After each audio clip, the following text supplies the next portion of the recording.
Hey, what's going on, guys? So, a new Splatoon Raiders update just went live. One of the more interesting changes is the tweak to the tank limiter. Before, you had to keep holding down the A button to release it, and now that is no longer necessary. That may sound like a tiny control adjustment, but little comfort changes like that can make a real difference when you are in the middle of everything and do not want to keep pressing the same button longer than you need to.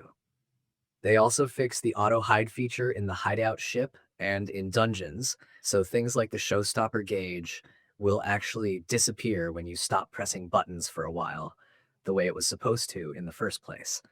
That is the kind of fix that just makes the interface feel less stubborn and more out of the way, which is always welcome in a game where you want the action to stay front and center.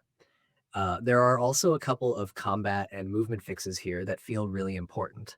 For one thing, the emergency damage up effect was not applying properly to explosion damage from the Splatchet's explosive steps, and that has now been corrected.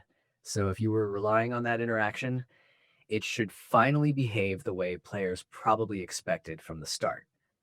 They also fixed that weird moment where you could occasionally lose the ability to move after using a Splatchet right after doing a wall squid roll. That is the sort of bug that can turn a good run into a frustrating one in a second, especially in a game where movement timing matters so much.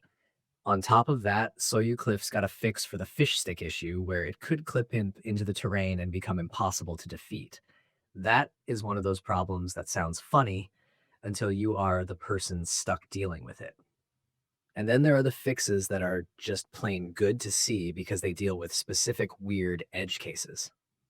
Hopping, the arcade cabinet game, had an issue where the exploration bot would occasionally stop attacking Salmonids, and that has been sorted out too.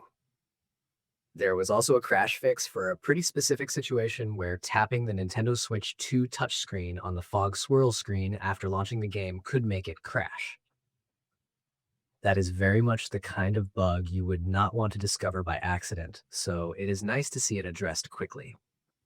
Nintendo also says there are several other adjustments meant to improve the gameplay experience, which is the usual catch-all line, but after looking at the rest of the notes, it makes sense. This update feels like a cleanup pass that is trying to smooth over the rough spots before they become bigger problems later on. It is not flashy, but it is the kind of patch that quietly makes a game better every time you boot it up.